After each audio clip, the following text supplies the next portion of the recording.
SSS increased race activity. Ano ito? Ating alamin. Magandang araw po sa ating manonood and welcome po dito sa ating channel na Chachas TV at iba pa. Alam niyo po bang umabot sa 603,598 pesos ang nakolektang contribution ng Social Security System or SSS mula Enero hanggang July matapos ang 7 operasyon sa ilalim ng Run After Contribution Evaders or RACE campaign sa lalawigan ng Albay.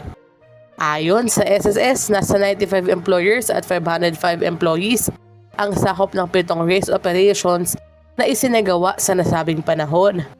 Layunin ng RACE campaign na hikayatin ang mga employer na may atraso na sumunod sa batas sa pamamagitan ng tamang pagpaparehistro, pag-report sa mga manggagawa at regular na paghuhulog ng SSS contributions.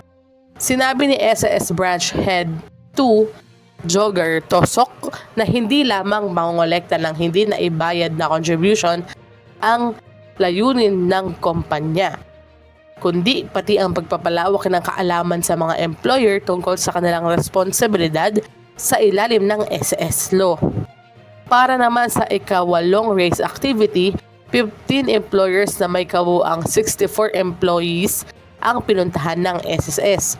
8 sa mga employer ang tinarget dahil sa hindi paghuhulog ng contribution para sa 35 employees, habang 7 naman ang isinama dahil sa hindi pagpaparehistro at hindi pag-report para sa 29 na manggagawa.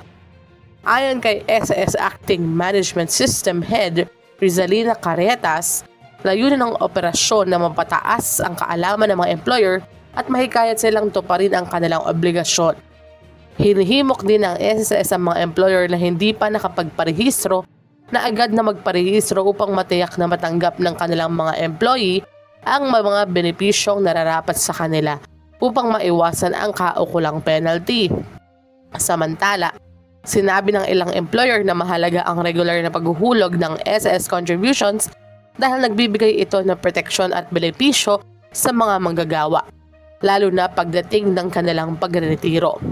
Iginiit ng SSS na magpapatuloy ang ahensya sa pagpapaalala sa mga employer tungkol sa kanilang mga responsibilidad upang matiyak na makukuha ng mga manggagawa ang kanilang tamang benepisyo mula sa Social Security System.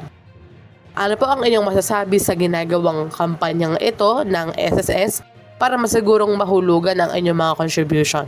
I-comment na sa baba. Hanggang dito na lamang po muna.